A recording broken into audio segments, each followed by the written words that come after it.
This is the PlayStation 5 access controller.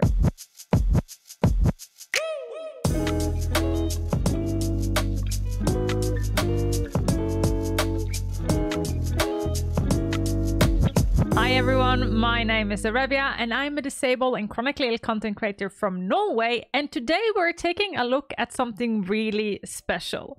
This is the PlayStation 5 access controller, and today I will have my first ever look at them as we are unboxing them.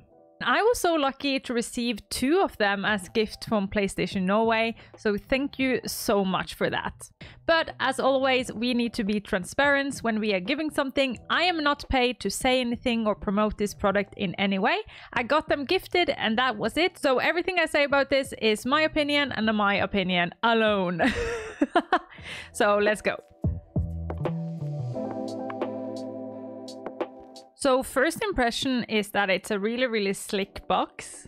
It has the typical PlayStation information on it. Those say that first time setup of the PlayStation controller requires a DualSense wireless controller included with a PlayStation 5 controller. So yeah, I don't think anyone have a PlayStation 5 controller without a DualSense controller. But just so you know, you do need a DualSense controller to make this work. And on the back side, it says like empowered play. Remap controller and save your preference. Combine with other compatible controllers and connect external button, trigger switches and sticks. And something that makes my accessibility heart quite happy is this. The hook does make it quite easy to rip off, and I think that is important because it needs to be a whole experience. If this is for disabled players, it needs to be something we can set up independently. Sometimes I think what able-bodied people forget is how important it is to feel like you are independent. And when you are disabled, you often need to ask for help, and it gets like tiring to ask for it all the time. Sometimes you just want to like sit down, open the box and play some games without having to ask your friend or partner or caregiver or parents to help you. You just want to do it yourself. So it is really important that the whole design, the whole process is accessible. And with these hooks that like you can open it from both sides, it makes it so that even if you just have the capability of using one finger, you can still open this box, and that is important. So it has that hook when you start it, like it has the hook to take it off in the start, but it also seems to have a hook to open it properly as well, which is cool,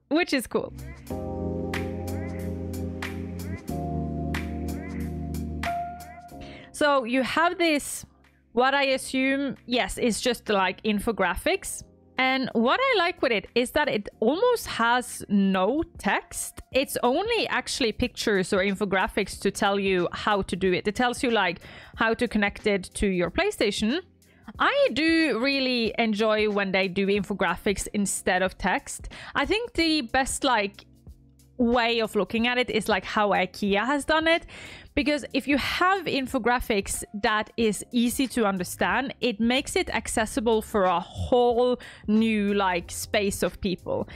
And the reason for that is that text often is inaccessible for people who cannot read, or for people who do not read the language that is written in, because it often comes in like a set amount of languages, or in general just for people who either aren't like on a high level of understanding the language or just from another country. It can be hard to understand the often professional or high level, whatever you want to call it, language that are in these instructions, because often they are written in a way that is supposed to sound fancy and sound important. But the problem is that what they're trying to relay is information. So the information needs to be accessible, and infographics, as long as you can see the infographics and understand what they mean, can be more accessible than text itself. So for cognitive accessibility, this is top notch. I love when things do this. The user manual, on the other hand, is purely text, but that is to be expected. The second thing I see in this box now is that you have hooks on the side to like pull off the access controller and pull up the other box that is here. again, it is these small things in the design that makes it easier for people that has like a limitation in their mobility to be able to access this themselves. And that is really, really cool.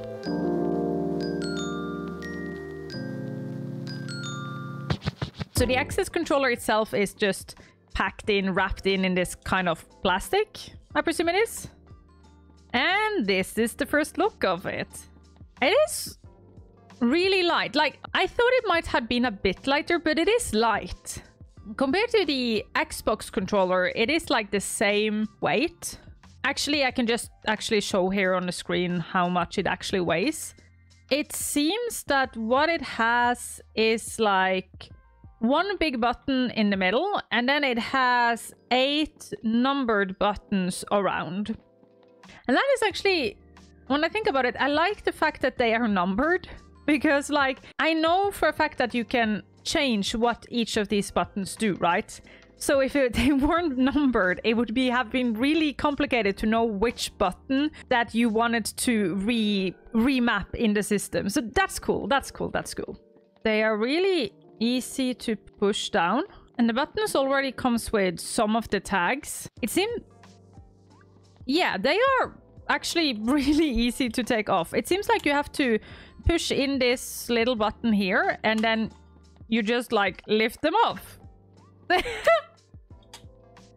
And they are magnetic. They are magnetic. Okay, that's smart, because one of the things I was a bit like afraid of was like, okay, but if you have problems with your motor skills, right? Or like you don't have the fine motor skills, it can be hard to like put them on. Like me, even when I shake, so I have cerebral palsy and I have tremors in my arms, and sometimes that gets really, really bad.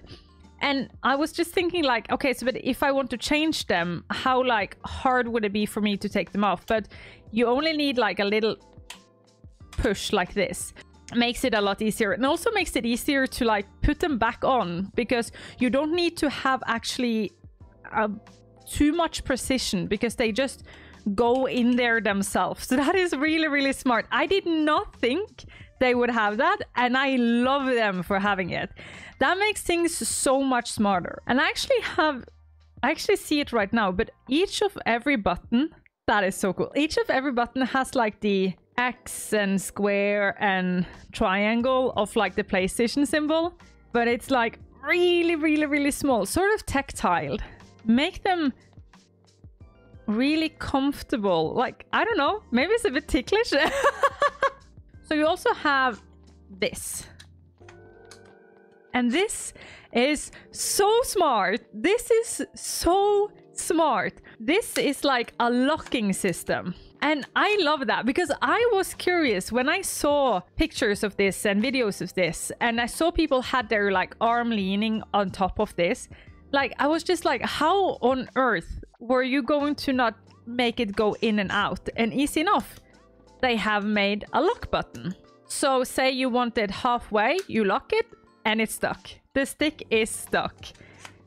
That is so smart. I love that.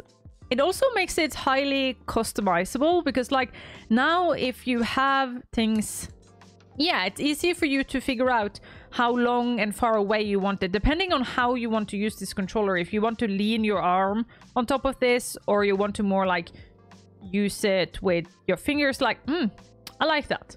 I also see that you have the PlayStation button and the profile button on this stick extender, if you want to call it that. And I think that is smart. First, when I saw a picture, I was like, is this middle thing going to be the PlayStation button?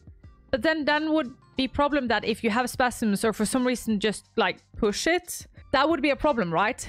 Because then you ended up pushing it, and then you go into the old PlayStation connecting all of that jazz when you didn't want to do it. So that would be bad. So I like that it is on a stick button, sort of out of the way, so you don't just accidentally push it.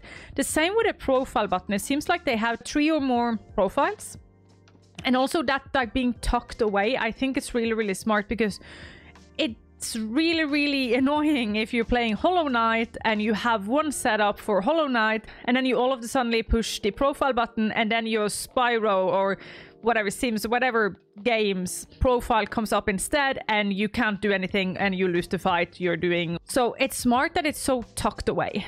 And on the underside, it is like the screwing mechanism. If you want to get it like fixed to a table, or if you want to like get it fixed to your chair or something like that, these are buttons you can do that, which if you want like a setup where you use it. It also seems to have like this sort of rubber underneath it. It has a bit of a stickiness. So just you sit it down on a regular table, I assume it will like not slide around, which is important. I presume you have to use it by having it on the table. So that's nice. And the last part are these 4 ports for external plugins plus charger port.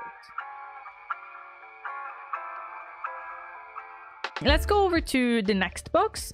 The next box also have like this opening thing again, independence. We love it.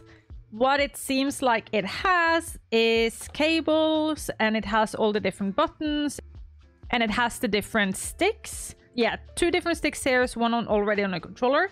And this little thing, what is this? Hey, okay, so this is all the different buttons you can like put on there. That's cool. Okay, so these are the difference. Are they easy to take on and off? Okay, so they are easy, at least for me, they are easy to take on and off. I can presume this can be a bit more hard if you have some motor problems. It can be a bit more inaccessible for you, but at least they are made.